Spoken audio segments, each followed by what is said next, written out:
Κυρίες και κύριοι συνάδελφοι, επιτρέψτε μου να κάνω μία ανακοίνωση ιδιαιτέρου συμβολισμού και βαθέως συναισθηματισμού.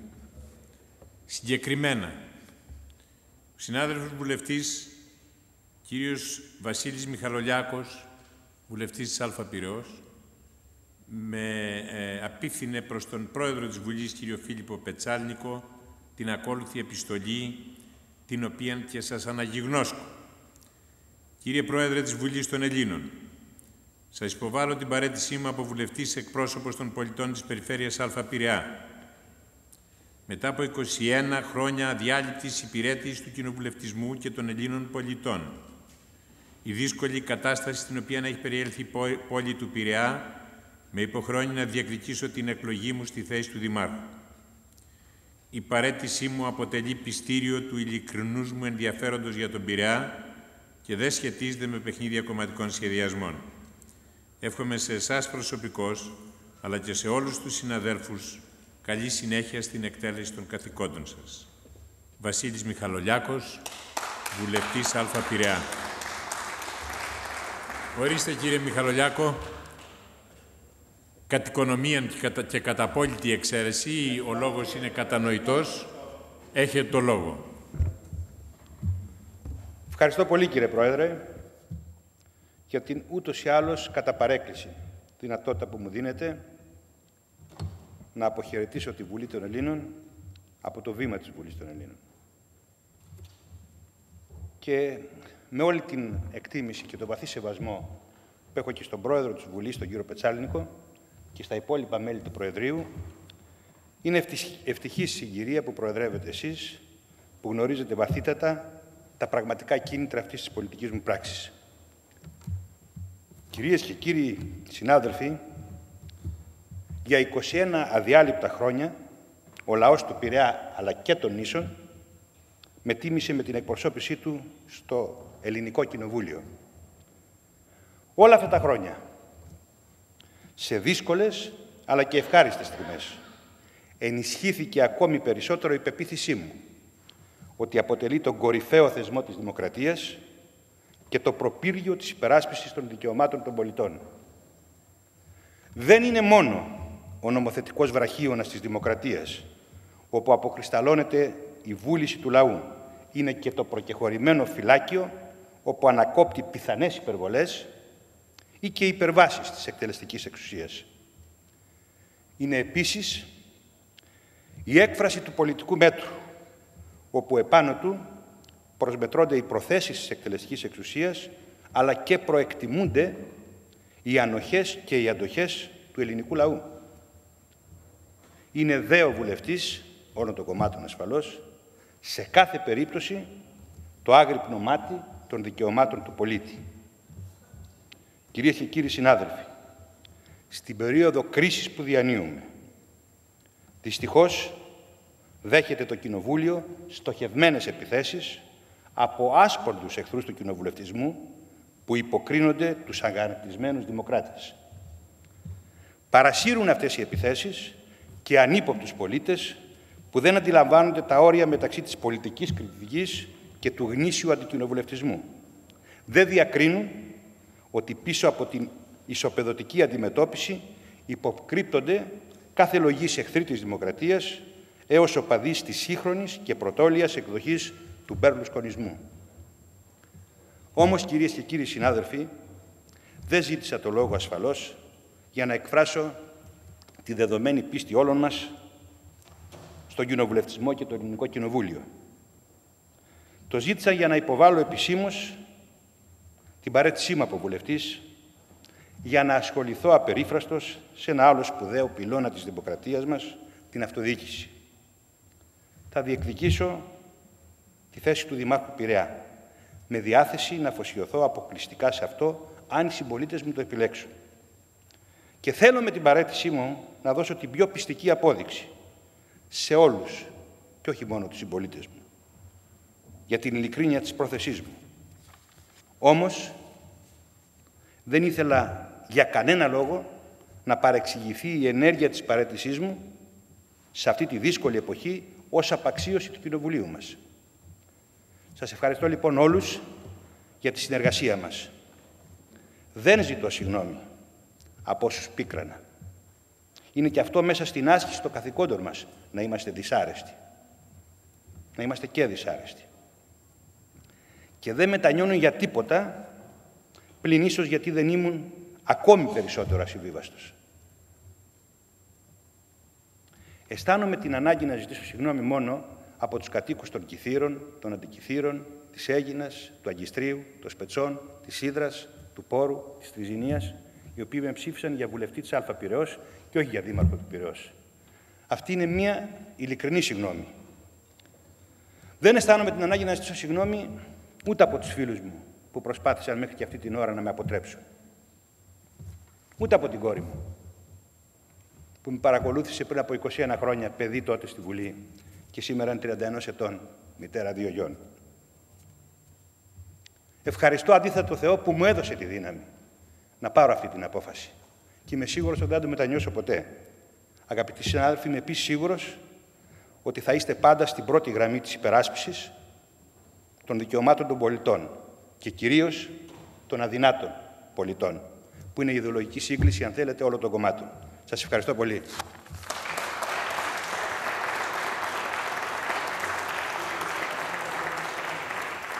Ευχαριστούμε τον κύριο Μιχαλολιάκο. Μια απλή, απλούστατη λέξη έχω να πω ως αντίλογο προσωπικό μου και πιστεύοντας ότι διερμηνεύει αυτός ο απλούστατος αντίλογος όλους μας. Θα μας λείψεις πολύ, Βασίλη. Να είσαι βέβαιος γι' αυτό. Η σκέψη σου, η γενναιότητα καρδίας, ο πολιτικός σου λόγος και η πίστη σου στον κοινοβουλευτισμό είναι οι παρακαταθήκες που μας αφήνεις.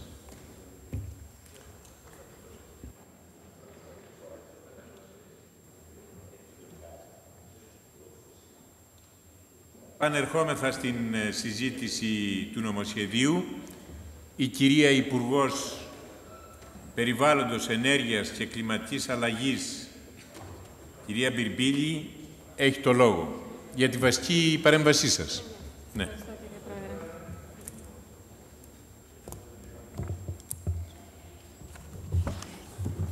Κυρίες και κύριοι βουλευτές, ύστερα από μια δυναμική και παραγωγική συζήτηση του νομοσχεδίου για το Πράσινο Ταμείο και την κύρωση των δασικών χαρτών στη Διαρκή Επιτροπή της Βουλής, βρισκόμαστε σήμερα στο τελευταίο στάδιο πριν την ψήφιση ενός νομοσχεδίου το οποίο αποτελεί τομή στην περιβαλλοντική πολιτική της χώρας.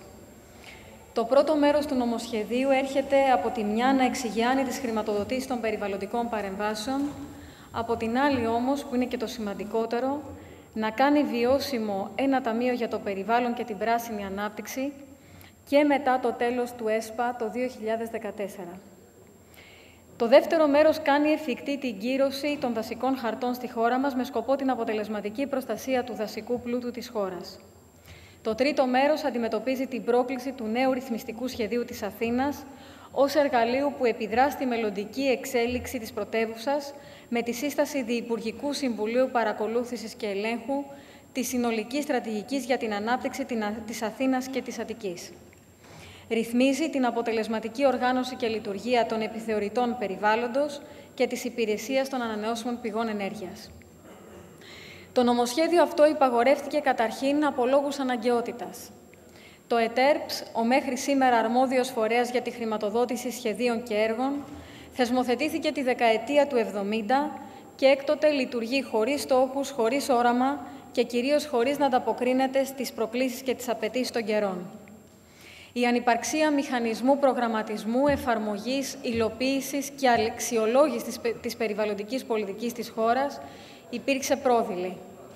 Στόχος του νομοσχεδίου είναι να καταστήσει το Πράσινο Ταμείο ένα οργανωμένο εργαλείο άσκησης περιβαλλοντικής, δασικής, πολεοδομικής και ενεργειακής πολιτικής.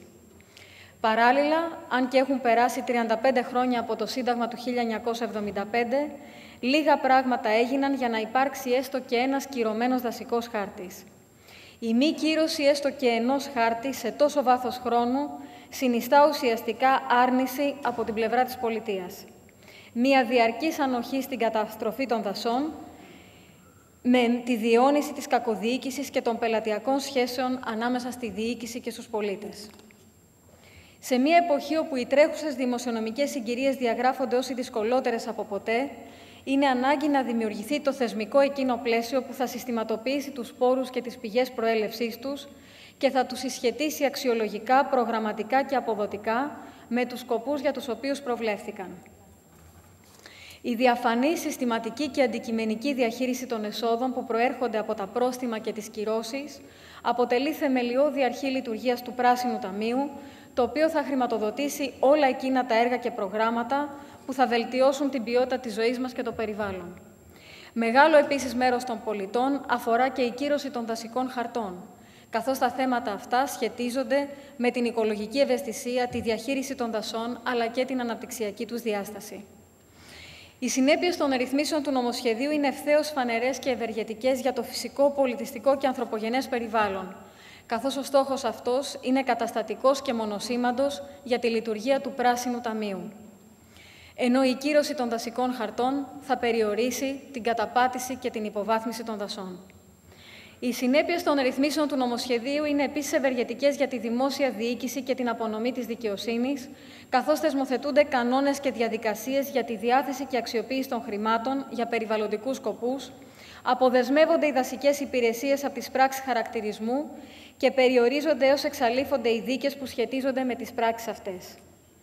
Οι ρυθμίσεις του νομοσχεδίου υπαγορεύονται επίσης ως προς την νομιμότητά τους και από το Σύνταγμα.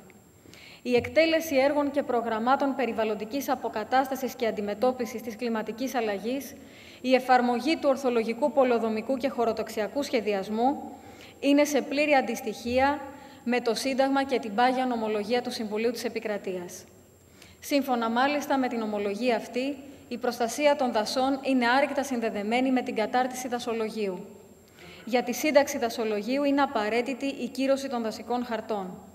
Η δε σύνταξη δασολογίου, σύμφωνα και με το άρθρο 24 του Συντάγματος, συνιστά υποχρέωση του κράτους. Ως προς τα επιμέρους θέματα, με τις διατάξεις του σχεδίου νόμου, καθιερώνεται ένα ολοκληρωμένο σύστημα χρηματοδότησης περιβαλλοντικών, πολεοδομικών και χωροταξικών παρεμβάσεων, αλλά και έργων ενέργειας και προγραμμάτων αντιμετώπισης της κλιματικής αλλαγής. Θεσμοθετούνται διαφανή και αντικειμενικά κριτήρια χρηματοδότησης προγραμμάτων και δράσεων του ΙΠΕΚΑ, άλλων Υπουργείων, οργανισμών τοπικής αυτοδιοίκησης και άλλων δημόσιων φορέων. Δημιουργούνται οι συνθήκες για την ορθολογική, ενιαία και αποτελεσματική χάραξη και εφαρμογή της περιβαλλοντικής πολιτικής. Θεσμοθετείται η Επιτροπή Στρατηγικής για την Περιβαλλοντική Πολιτική ως συμβουλευτικό όργανο του Υπουργείου Περιβάλλοντος, Ενέργειας και Κλιματικής Αλλαγής, αλλά και ως ένα φόρουμ συζήτησης για να υπάρχει σύνθεση, ανταλλαγή και συνένεση για την περιβαλλοντική πολιτική ανάμεσα σε όλους τους κοινωνικούς εταίρους. Θεσμοθετούνται οι αρχές της διαφάνειας, της δημοσιότητας, της διαβούλευσης και του ελέγχου ως κυρίαρχες αρχές χρηματοδότησης. Και χαίρομαι ιδιαίτερα γιατί αυτό σημειώθηκε έντονα από πολλές πλευρές κατά τη συζήτηση στην Επιτροπή. Να τονίσω εδώ ότι κάθε σύμβαση πάνω από 200.000 ευρώ θα εξετάζεται από το Ελεγκτικό Συνέδριο, καθώς και ο πρόεδρος του Πράσινου Ταμείου θα περνάει από την Επιτροπή Θεσμών και Διαφάνειας της Βουλής. Μπαίνει ένα τέλος στην πελατειακή αντίληψη του ΕΤΕΡΠ, στο οποίο τα τελευταία χρόνια είχε λειτουργήσει ως υπηρεσία του ΥΠΕΧΟΔΕ, το οποίο εν τέλει ούτε τις χρηματοδοτήσεις του παρακολουθούσε, ούτε εν γέννη μπορούσε να εξυπηρετήσει αποτελεσματικά τους σκοπούς για τους οποίους ιδρύθηκε. Το Πράσινο Ταμείο συστηματοποιεί και οργανώνει τις εισρωές και τις εκροές των εσόδων από παραβάσεις στο φυσικό περιβάλλον, από τη ρύπανση του θαλάσσιου περιβάλλοντος, τα έσοδα από τους ημιυπαίθριους και τις αυθαίρετες υπερβάσεις δόμησης, το τέλος βενζίνης, τα τέλη από τις ανανεώσιμες πηγές ενέργειας και τον ειδικό φορέα δασών. Διευκρινίστηκε μάλιστα και αποτυπώθηκε